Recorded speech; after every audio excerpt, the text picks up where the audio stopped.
Hi, everyone. It's Joe Veneri, the host of Fitt Insider, the show where I talk with the entrepreneurs, executives, and investors who are redefining the business of fitness and wellness. Today, I'm joined by Chip Hawkins, founder and chairman of Wahoo Fitness, a fitness technology company for indoor cycling and endurance training. In this episode, we discuss Wahoo's evolution from a single product used to track cycling stats to an indoor bike trainer, and now a variety of devices and accessories for endurance athletes. Chip also talks about his approach to product development and the importance of staying innovative. Plus, we look at the opportunities and challenges in content, software, and building a fully integrated platform. A quick reminder before we get into today's show. Every Tuesday, we send a weekly newsletter filled with insights and analysis on the business of fitness and wellness. Join other decision makers and industry operators by subscribing at insider.fit.co. Let's get into it. Hi, Chip. Welcome to Fitt Insider. Thanks for joining us. Yeah, thanks for having me. Glad to be here. Really excited about today's conversation. I think to kick things off, can you just, introduce yourself and then maybe give us the short version, what you're working on at Wahoo Fitness? Yeah, so my name's Chip Hawkins. I founded Wahoo Fitness way back in 2009. And, currently I'm chairman and probably closest job title would be chief engineer. So I still kind of lead the product development side of the business. And yeah, I think just been around for a decade and have really led so much of the innovation for cyclists and endurance athletes from, bike computers to smart trainers to, GPS watches and a whole host of training accessories. But for someone, who's a casual fitness seeker, maybe not as dialed in on the endurance side, can you just talk about maybe some of the products you're developing, have developed, how big Wahoo is, and maybe how you think about your core business? Yeah. So, we really started with basic connectivity to iPhones. So first product was a wireless device that plugged in the bottom of the old 30-pin connectors so that I could get heart rate data and power meter data for those cyclists that know power meters into my iPhone. And from there, we've grown to a lot of different products, in a lot of ways, the cycling specific products. So indoor trainer called the Kicker was our first kind of runaway success. And that's, I would describe it as the Peloton for the guys in the Tour de France. Serious cyclists would be training on our trainer versus a spin bike and that sort of thing. So we do a tremendous amount of business around the world with serious cyclists and independent bike shops. And we also started building bike computers. So think of Waze for your bicycle. So a dedicated device that has the ability to sit on your handlebars in the direct sunlight and last for a lot longer than something like an iPhone would last for that use case. And then recently we've expanded to a bit more the running crowd through triathlon, because a lot of our cycling customers are triathletes, and started selling a triathlon watch, so a GPS sport watch. And yeah, always looking for more products. I'm kind of the consummate inventor, so always working on the next big thing.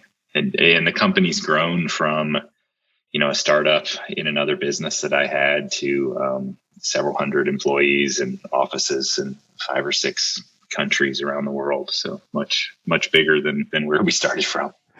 Yeah, I'd be really interested to hear, in doing some research for the show today, just that you weren't even necessarily an endurance athlete, you weren't competitive, you got into it kind of later in life, and then the company and the products have kind of evolved in some ways to not only meet your needs, but also, to scratch your own itch, so to speak, with what you were seeing in the market.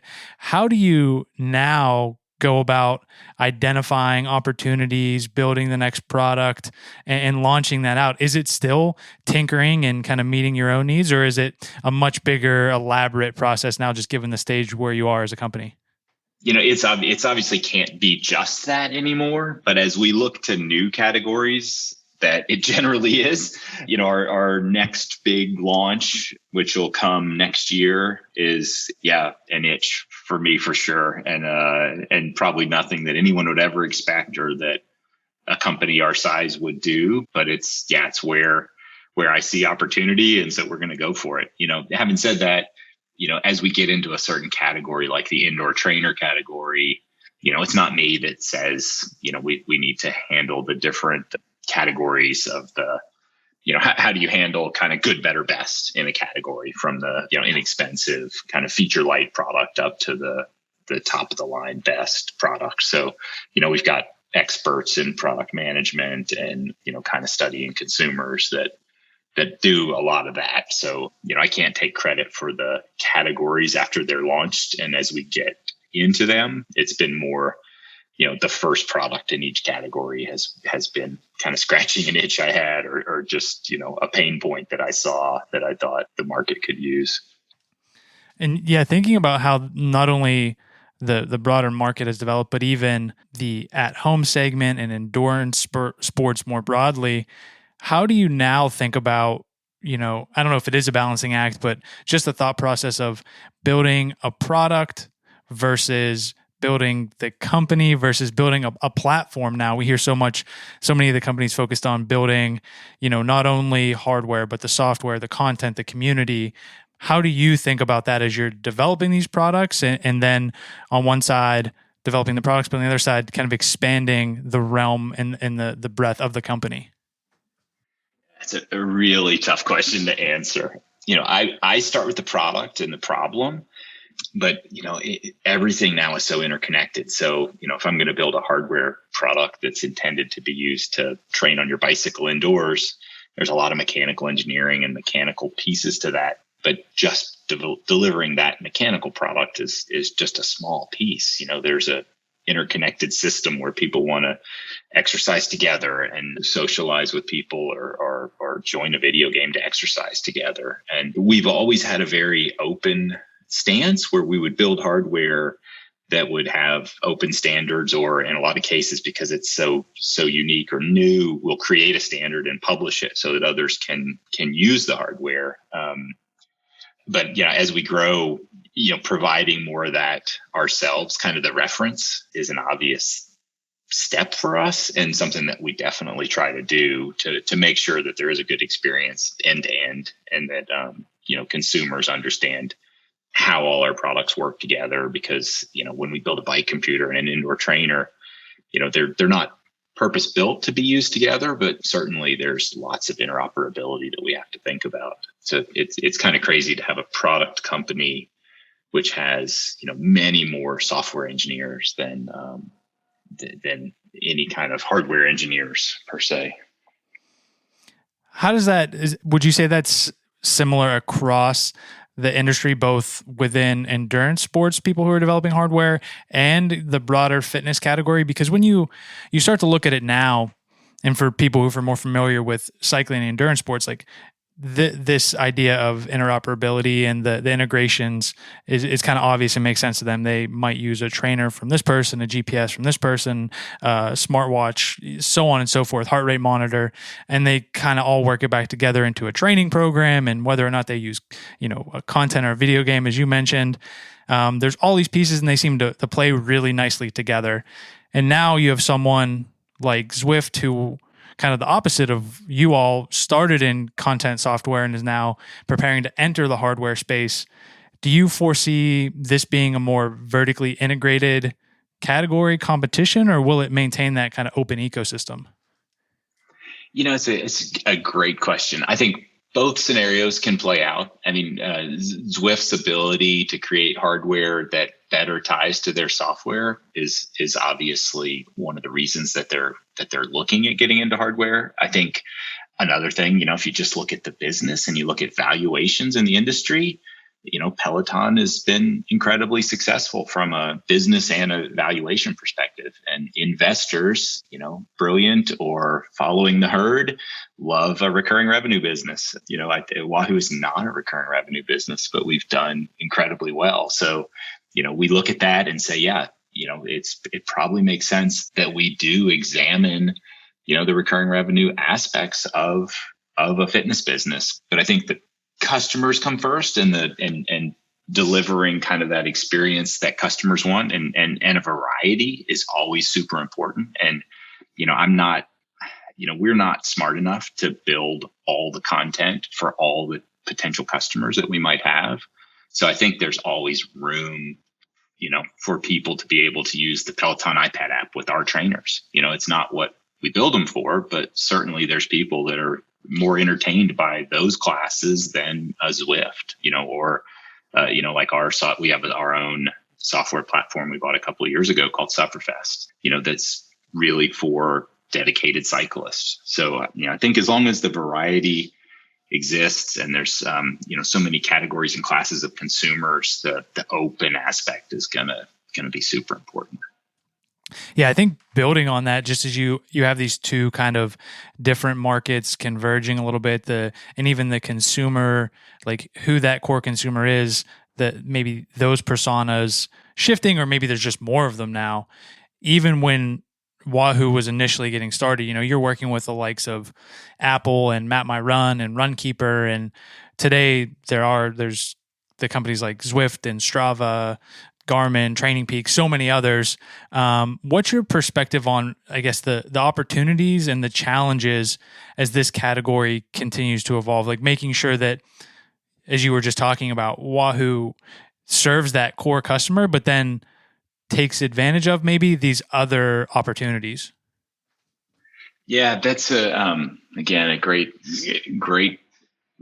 area to explore. And I think cooperation with a lot of these different companies is going to be incredibly important. And, competition with some and cooperation with others. I think we'll have to pick our lanes and try to become, expert at what we feel we have the right to play in. But there's, if you look at a Strava, there's just no reason we should try to become Strava. They are the Facebook of fitness. And for us to try to recreate that, in my opinion, is kind of silly. So, we need to lean in and figure out how we work and utilize the things that people use Strava for to partner with them and make our services more valuable.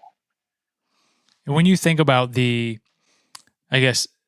niche you've carved out, not that it's small, but specific, and then taking that kind of specific product audience category and building a premier business in that, kind of flying under the radar, I think, for a number of years as it relates to like the broader health and fitness category. What do you attribute that success to? Was it just the quality of the product, that you knew that core consumer better and you were innovating faster? What set you apart, and what continues to, help you maintain that position in the broader landscape?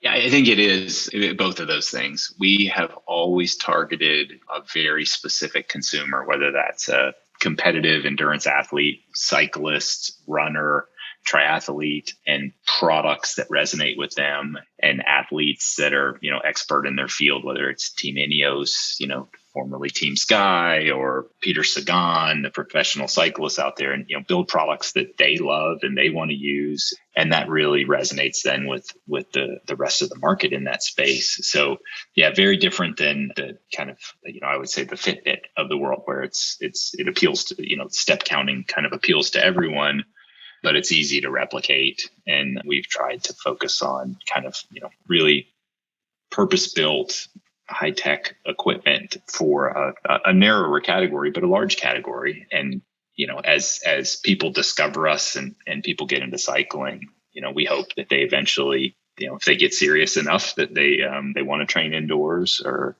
they want to track their triathlons more accurately, that they discover us, through their local bike shop or run shop or whatever, and like what they see. Yeah, I think that the other interesting point is that, you're based in Atlanta, Georgia. You, I think for a number of years, bootstrapped the company. How is it that you were able to establish that, we're going to build something that makes you 1% better as an endurance athlete cyclist, and cater to that kind of top end, these professional cyclists even, who have come to adopt the product rather? How were you able to achieve that, recruit the necessary talent, kind of get them on board with that, while also, I think maintaining very focused product development? And I think also, and even, having the conversation with you now, and again, doing some research, humble kind of, hey, we just want to make the best product that there is. So doing that while also like attracting the talent, building the team and company. How did that play out? How were you able to navigate it? It was a slow, deliberate or accidental process in a lot of ways. It started with a small team, myself and a few others, and very much an engineering organization to begin with. So, we've always done all of our engineering in-house. We don't manufacture ourselves. We outsource that. But we started with several kind of experts in their fields that were also cyclists generally, or triathletes. And I think that's probably one of the key things that's helped us as we've grown, is we find individuals that are just love the category we're in and the products we make, and have a functional expertise that we need. So I think that's probably the biggest key to the success of finding the talent that we've been able to find has been people discovering the brand and loving the brand and doing something in their life that requires a functional expertise, but isn't a passion, and kind of getting them to jump ship and come join us to kind of live their passion, which is funny, because people would always say, don't work in your hobbies, or start a business around your hobbies. And that's been the opposite for me. I think it makes life a lot more interesting. Yeah, it certainly sounds like it. And I guess following up on that, the question that comes to my mind is, when you were initially setting out and you were kind of navigating this, hey, how do I get my bike data onto my phone, onto my computer, and the early days of Bluetooth, as that's coming together and you're simply kind of trying to solve this problem, to now having a company, a few hundred employees, kind of defining the space. Was this what you imagined, or what did you imagine when you were setting out to build the initial product, solve the initial problem, to what it has become today? No, it's so much more. Several years ago now, I said, man, this is not my skill set. I would consider myself a really good seat of the pants entrepreneur. To get something off the ground, I'm great at. To kind of put together and build a product, I'm great at. But to organize a company and lead a company this size, whoa, it's just crazy. So yeah, no, I never. My business plan was, I'm gonna get this. I'm going to get this data into my iPhone. And really, I was doing it for myself. And in the process of developing it, it's almost hilarious now. I realized that I couldn't just build one. All the electronic stuff had minimum order quantities. And so I started talking to different people. Rainmaker, who has a blog in our space, DC Rainmaker blog, at the time was just getting started. And I'm talking to him, and he's talking to him, and he's saying, man, this is a great idea, Chip. You should sell those. And so, literally it was just me hacking together a product and recognizing that it was, if I thought I needed it, probably other people did. And then having the crazy idea to go try to sell it. And yeah, kind of the rest is history. It's continued to evolve and grow around me, which is really the people that we were able to hire over the years more than me. Yeah. And of course, part of that is thinking about, how do you continue to finance this growth? I think for the majority of the business, you were profitable. And part of that was, to your point, just going into keeping up with demand and being able to order the components and make sure you're getting product shipped out. Then a few years back, kind of take investment from Norwest. More recently, Roan Private Equity invest in the company. What's the plan as you think about deploying that capital and continuing to grow the business now, even recognizing, yes, to some extent it's become, kind of more than what you initially imagined, and now have a CEO running the business. But as you're talking about this as a team and organization, how do we put that capital to work? What do we continue to do to expand and, really make the most of the kind of brand and company that we've built?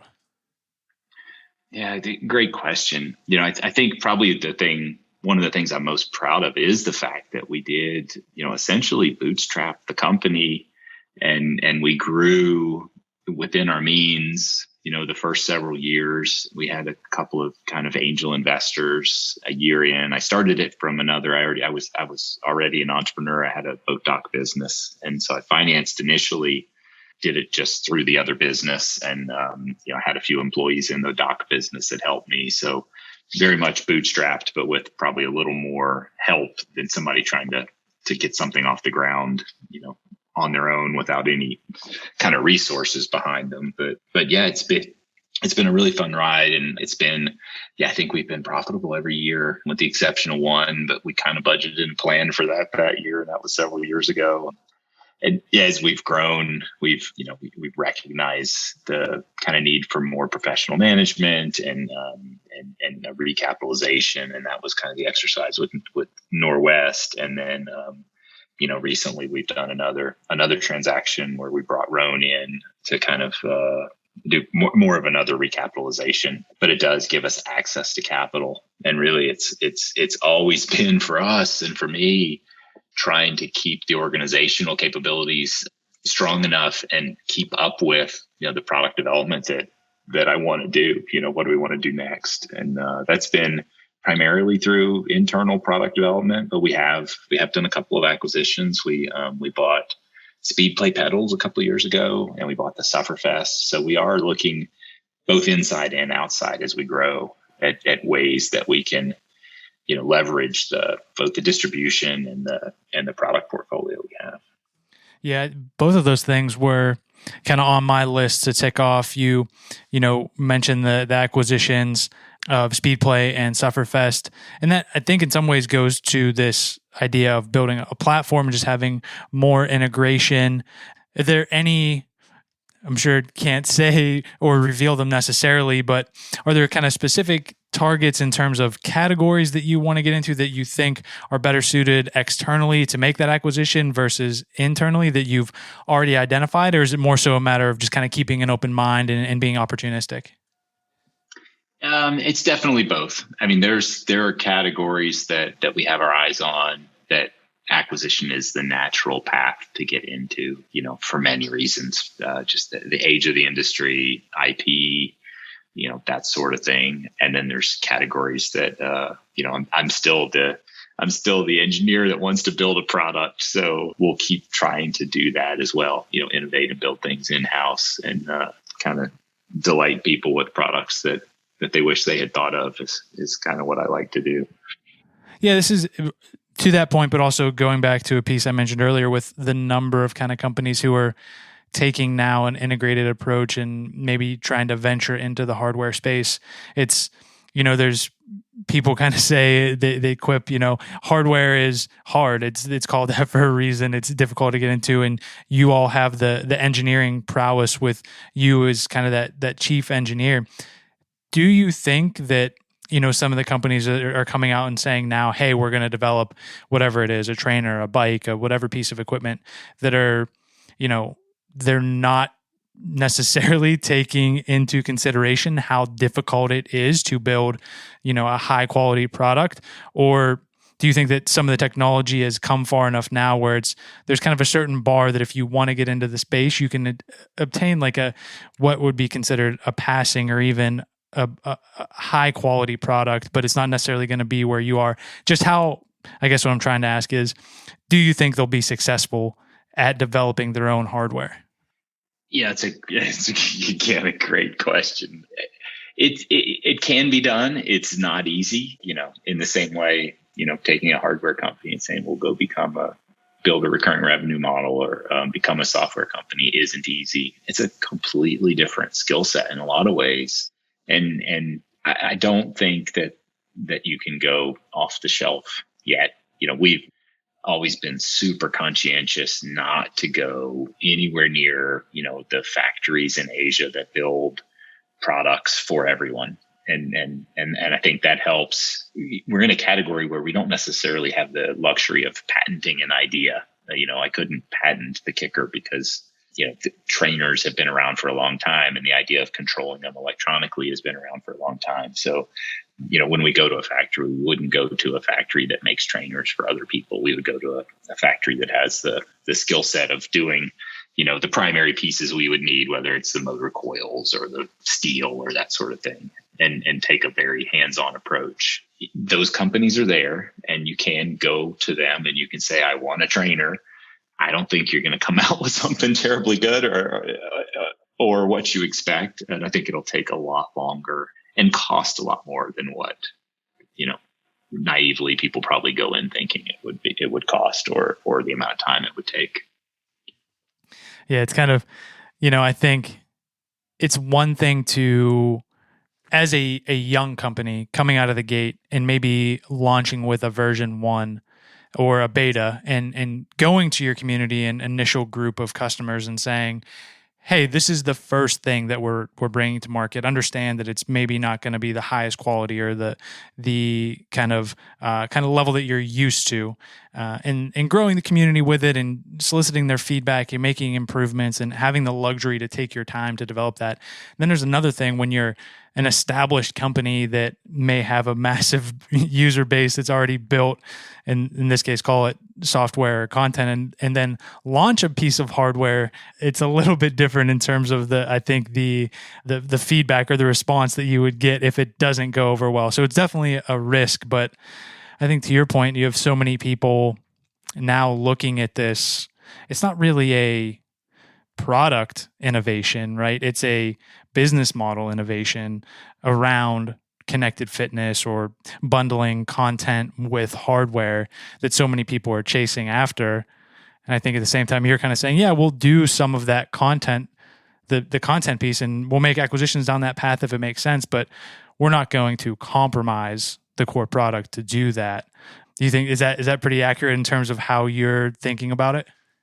Yeah, that's entirely fair. We will continue to innovate on the product side and try to build, the best products for our consumers and keep wowing the consumers with the products. And at the same time, we're dabbling in building an ecosystem, and there's probably the easiest or the biggest pain point for a product like ours, and when we first started talking, you had mentioned that your consumers aren't necessarily cyclists.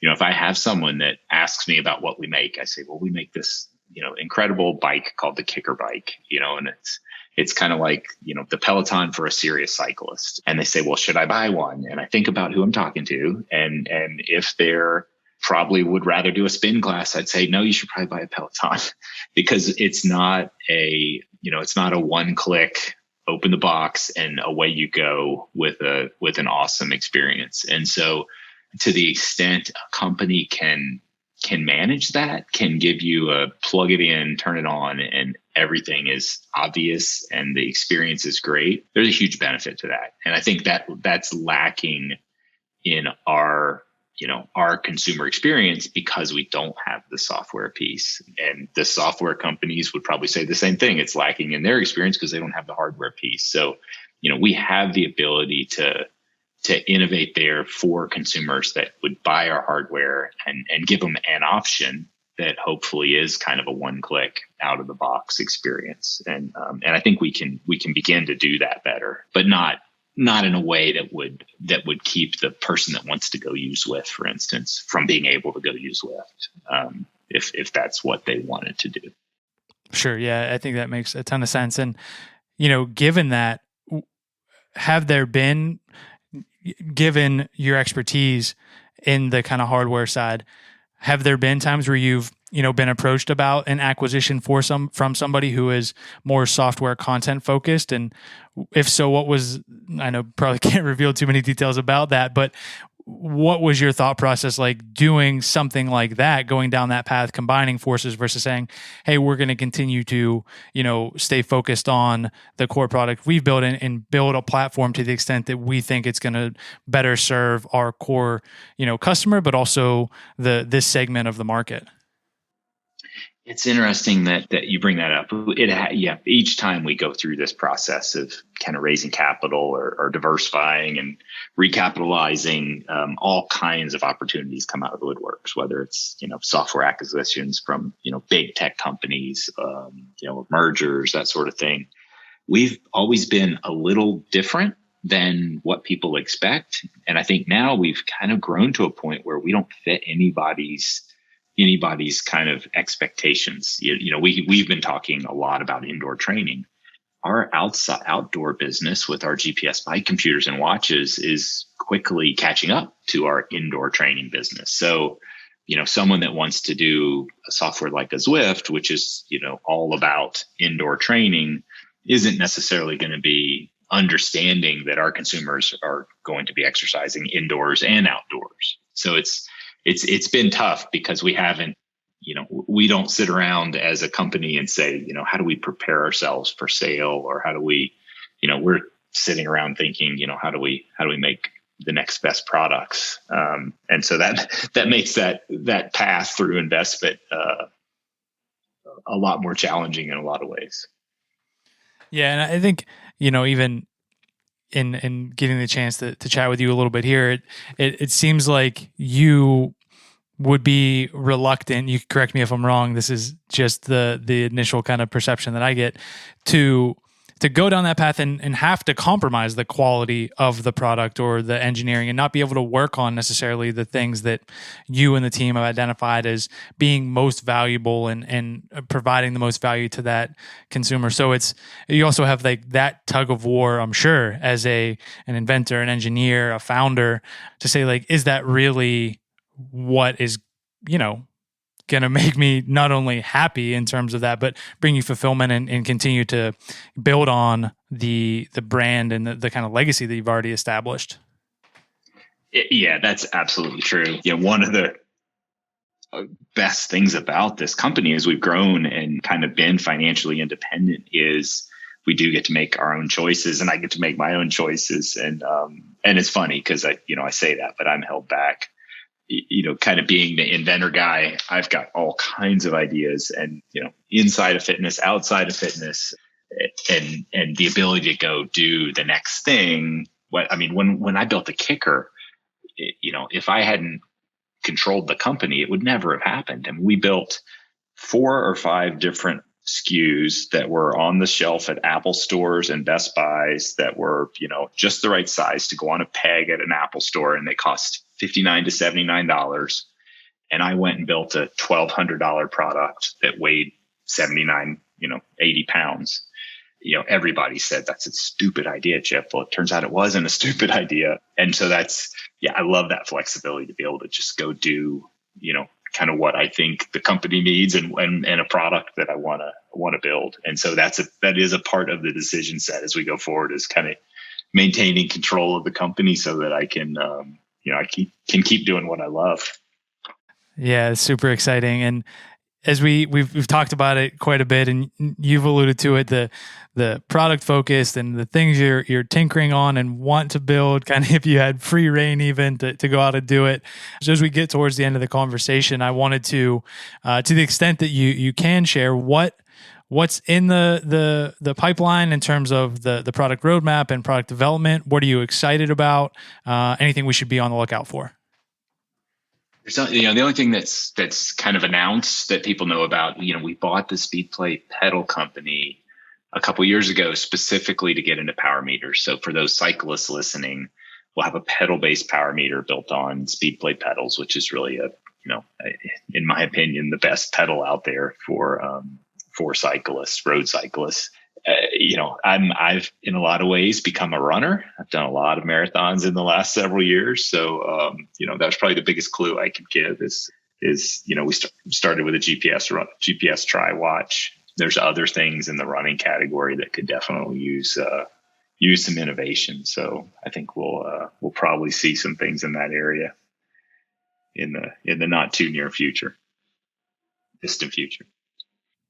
We'll definitely, we'll keep an eye out. And then I guess building on that, if you did have free reign, maybe it's not on the product roadmap for whatever reason, but if you could build anything, if maybe in your time outside the office, not at Wahoo, what are you tinkering on? What would you build if you could build anything? Kind of no parameters, no limit to what goes into it.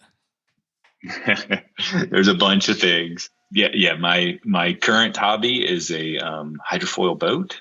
which has been a hobby for years that may or will probably never see fruition because I have too many things going on with my day job. But I grew up water skiing and windsurfing and now kiteboarding. And I love, if anybody's seen the America's Cup things, the things you can do with hydrofoils are just incredible. And what has been done with them in sailing is incredible. But in casual boating and what people do, on the weekends on lakes, no one has incorporated that yet. So that's kind of my hobby project that someday may be, the Tesla of the water. We'll see.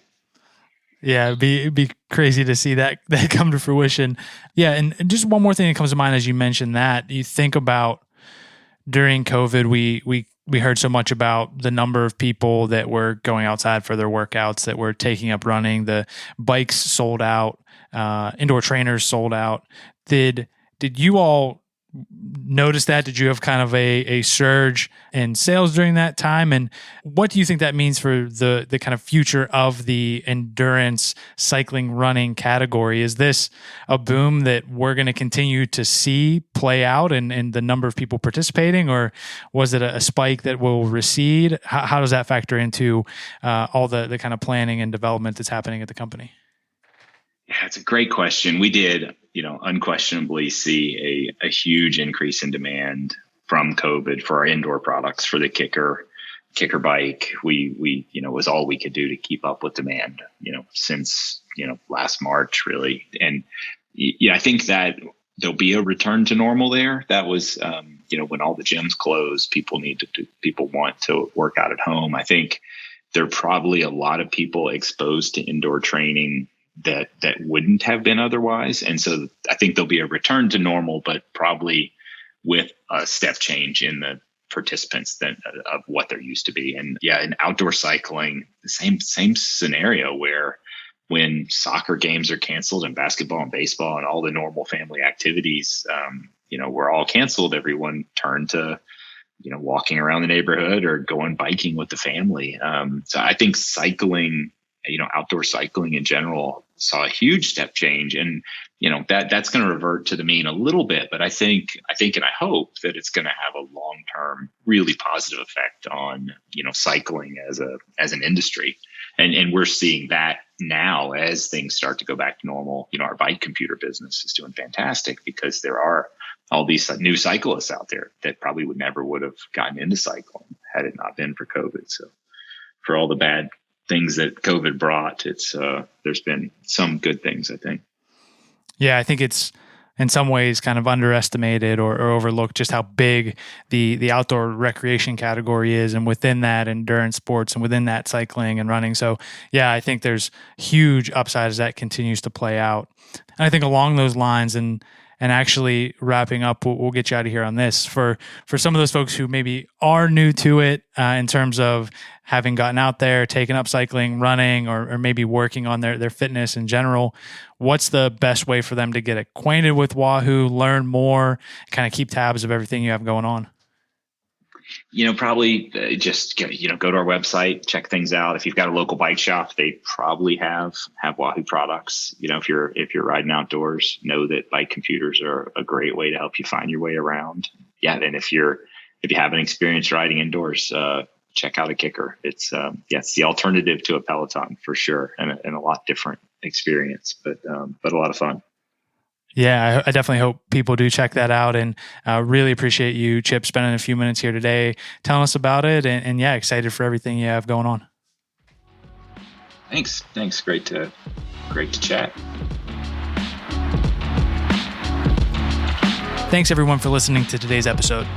For more from Fitt Insider, visit insider.fit.co and subscribe to our weekly newsletter for insights and analysis on the business of fitness and wellness. Then, go ahead and subscribe, rate, and review the podcast. See you next time.